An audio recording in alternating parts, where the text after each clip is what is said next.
This is the most common mistake that can cost you thousands of dollars when you are building an application. And it is exposing your API key on the front end. Now, your front end is not made to do requests to paid services directly. You need to have something in the middle that is called a proxy. So we want to set that up together. I want to show you the common mistake and then how we can solve that. And then I want to give you some tips alongside with that. So let's get right started with that. So first of all, now the most common, issue that arises is, using OpenAI because it costs money. It's an API that most people use, and it does cost money every time you run it.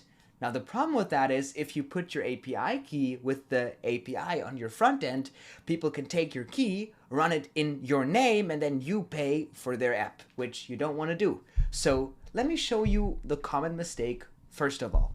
The common mistake would be going to the API reference and setting it up on the front end. So I would take the URL, I would go to my front end tool of choice, create a new REST API, put the URL in here, right? Make sure it's a post request. I would then, add my authorization, my content type. So I'm going to go inside of here and I'm going to go to the headers. I already have it actually. And then I would, add my bearer token with the API key. And now this is where I will expose myself. I would add my authorization with the API key. And then I would go right inside of here and get this from the console. So I would go to let's go to the dashboard, playground, wherever I get that. Let's go to the dashboard here. Let's go to API keys. Let's create a new API key. Let's do test, right? Now, whoever has that key will have access to all your credits on the account and they can spend money on your behalf. So please don't spend all my money. And I would put this on the front end. You don't want to do that. This is very dangerous, but this is what most no-code tools do, or when you use AI to build something. So I want to show you how you can detect this in your application, especially if someone else did it or AI did it and you don't know if you're exposing it, right? So let's go back here. Let's continue with this JSON payload, set that up, and I'm just going to give you a basic example for this, right? And we're going to set up the body of our API request here. There you go. And I got just, the JSON for the body right inside of here. Okay, so now when I run this in my front end tool, you see the request works and I'm getting a response from my AI assistant, which works perfectly. Now the problem is I'm exposing this on the front end. So let's build a little interface so we can test it on our live site. Let's add a button that will call the API, and I'm going to add a text area inside of here that will show the API response. So I'm just going to take the value of this text area, bind it with the API, go to the data here, and then I would go on, there you go, I think choices, right? And then in choices, I would get the message. So we're going to take the AI message content, right? So I would get that response back, and then on button click here, I will run this API, right? So I'm calling OpenAI, I'm calling the integration on my interface. Now, what you want to do is you want to inspect elements here, open developer tools, take a look at your network tab, run this request. You'll see it populating here in the network tab, right? If you click in here, I'm getting the response. You see it works. Now, here's what I want you to take a look for. Go to the headers and check your headers. Now, if you go through the headers, you will more than likely see this section here, authorization. This right now has my API key. Whoever has this API key is using my credits, is using my credit card, is spending my money. And your users, if they're a little bit tech savvy, if they can inspect elements, go to the network tab, click on a button, they can get this and they can spend your money. you want to protect that key. That is very important. You don't want that to be on the front end. Everything you put on the front end is public domain. That's the source code that's being loaded on your user, because the way applications work, it's a bunch of code delivered from your server that actually runs on the user's device. Because it runs on their device, with the proper developer tools, they can access all the data, all your secret stuff. So what you want to do is you want to build something that we call a proxy. So for that, I will just go to a tool called Xano, which is a very neat way to build backends, especially when you want lots of control on what you're doing. It is Zapier and Make on steroids. And I'm going to set up a proxy API for this. So I'm going to go to APIs. It's super simple. And I'm going to add my API group here. And I'm going to call a new one, like a web proxy, for example. I'm going to save this. And now I'm going to add an endpoint, right? I will create a new endpoint here, and that will be a post. When we do call an AI, it will always be a post. And now what we're doing here visually using NoCode is we're setting up our own server. Our server will have the API call and the API key on it, so it won't be exposed on the front end. So, you know, it is a more secure way of doing it. Of course, you want to now have this API be bound to user authentication. You may want to add rate limiting, but you can add those security measurements on the backend, so you're gating it off so, you know, they won't get the key, and you can even add safeguards in front of it. So let's call this GPT, and I'm going to save this here. Beautiful. So now what I'm doing is I'm taking this curl, right? Because I can just import the curl. That's the whole command. That's the whole specification, if you will.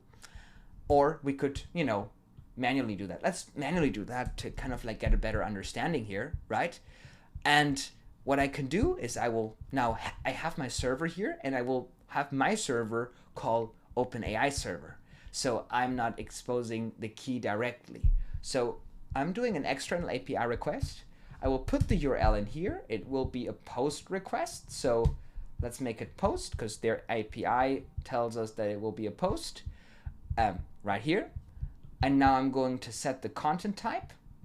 I will set the headers in this API. That will be the proxy. So for the header, I'm clicking on push to push a new header in this API. I will push another header with the API key. I probably want to have this API key secured as an environment variable. I'm showing it the whole time. And what I can do to get the API key dynamically in here, I'm going to copy this text that OpenAI gives us. I'm going to add a replace filter. I'm putting this right inside of here. I'm taking my API key from OpenAI. I'm abandoning this. I'm going to duplicate this tab, and now in our Xano server, we are going to create a secure environment variable here, which will be on settings. I will go on manage, and I will add a new thing inside of here, and that will be open_AI API key. I will put that right inside of here. I will save it. I will close this. I can go back to my API in Xano, and I can click on here. I can go to environment variables. It may take a little bit to load, so let's apply this for now. Save, reload the page so it gets the latest information, and then I can go back to the API. I can go back to the replace. Inside of here, we'll take this environment variable, and I will be looking for OpenAI API key. We'll add that. Now we're adding it securely in it through an environment variable. So when we call this now, it won't expose any of this. And now I'm just going to pass on the JSON dynamically when I call the request. So we only need to change the URL. For that, I'm going back to OpenAI. I am going to call this here. I'm going to copy this payload. Perfect. And then I'm going to create an input here, or we can we can actually have it just receive all input. So let's keep editing, save this, and here's what we're going to do. We are going to just put this whole payload inside of here and take a look how it's structured. So we see it asks us for the model, and it asks us for messages. And that will be, model will be a text type, and messages will be this. Now, We can either way define them in Xano, or we can just fetch everything. It's a pretty cool thing if you really want to build a proxy. So for that, Xano has a feature called webhook get all raw input, which will parse all the input. And I can call this data. This will be the data that we'll send to the API. I'll move this over here, and then it will fetch all the data that I throw at it. And I will just put this right here in the parameters, and I'll put it in here and call the API, and then I'm getting a response. So if we run this here, it will load a little bit, and as you can see, I'm getting the response from OpenAI. Now there's one thing we want to do, because when we get the response from the server back to our front end, it will still tell us the API key here because it gives us the whole request. So we don't want to return the request to the front end to protect ourselves, and we don't want to do we want to do only the response result. So when I return this here, I want to do .response.result. Now if I save this and run this again, you will see that I'm only getting the saved data with no secret key into it. So I'm protecting my information to make sure that I can't be taken advantage of. Let's publish this. You want to make sure that that you have that set up, because programmers are snakes and they will steal your API key. So protect yourself and be smart about how you do it. So now the only thing that we have to do is copy the endpoint URL, go inside of here, go to our API, and change this from calling OpenAI, so let's remove all that, into calling our server that has the API key securely stored that nobody can access because it is our private property. And we'll just put this inside of here. So now I'm calling my server, and I'm going to remove my API key, right? And now I can run the request, and it will do the same, and I will get the response back. But now when I open my application inside of here, inspect the elements, take a look at the network tab, run this button, I can securely call OpenAI, for example, a public chatbot on my landing page, without having to expose my API key. Because as you can see, there's no authorization token, no secret being exposed inside of here.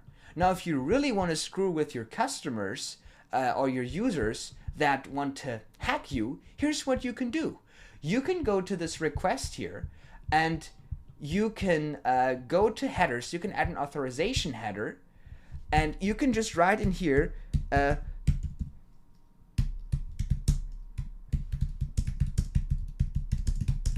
I'm not going to say that because I'm going to get demonetized, but this is also a very effective way into managing that.